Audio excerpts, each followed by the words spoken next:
পিতৃপক্ষে সামান্য কিছু উপায়ের মাধ্যমে মুক্তি পান পিতৃদোষ থেকে আর পিতৃপুরুষের আশীর্বাদে সফলতা পান সর্বত্র। 2024 সালের 17ই সেপ্টেম্বর থেকে 2রা অক্টোবর পর্যন্ত পিতৃপক্ষ থাকবে। আসুন জেনে নিই পিতৃপক্ষের রাশি অনুযায়ী কোন উপায় করলে পিতৃদোষ থেকে মুক্তি পাওয়া যাবে আর পিতৃদোষ না থাকলেও পাওয়া যাবে পিতৃদেবদের অফুরন্ত আশীর্বাদ।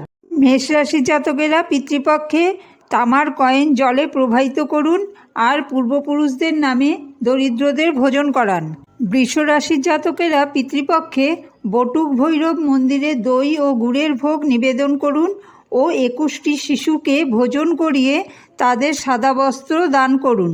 মিথুন রাশির জাতকেরা পিতৃপক্ষে পাখিকে বাজরা খাওয়ান ও পাখিদের জল খাওয়ার ব্যবস্থা করে দিন।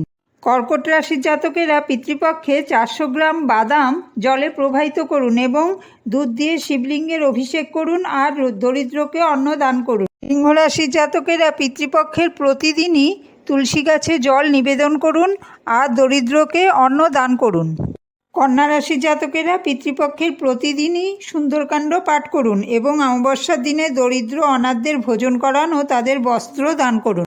তুলা রাশির জাতকেরা দরিদ্রদের পায়েস খাওয়ান ও 7 জন দরিদ্র কন্যাকে জুতো ও ছাতা দান করুন।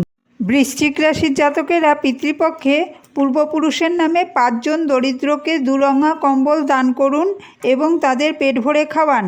গরুকে সবুজ ঘাস ও পাখিকে জল ও দানা।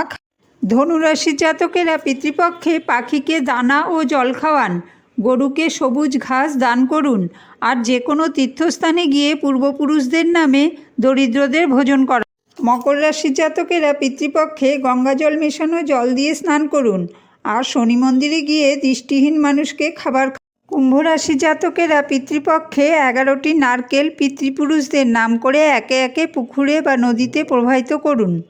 আর মীন রাশির জাতকেরা পিতৃপক্ষে যে কোনো দিন দুধের তৈরি খাদ্য দান করুন এবং গরুকে সবুজ ঘাস। এভাবেই যার যে রাশি সেই রাশি অনুযায়ী পিতৃপক্ষে উপায়গুলো করুন এবং সুখ সমৃদ্ধিতে নিজেকে ভরিয়ে তুলুন এবং সুস্থ থাকুন, ভালো থাকুন।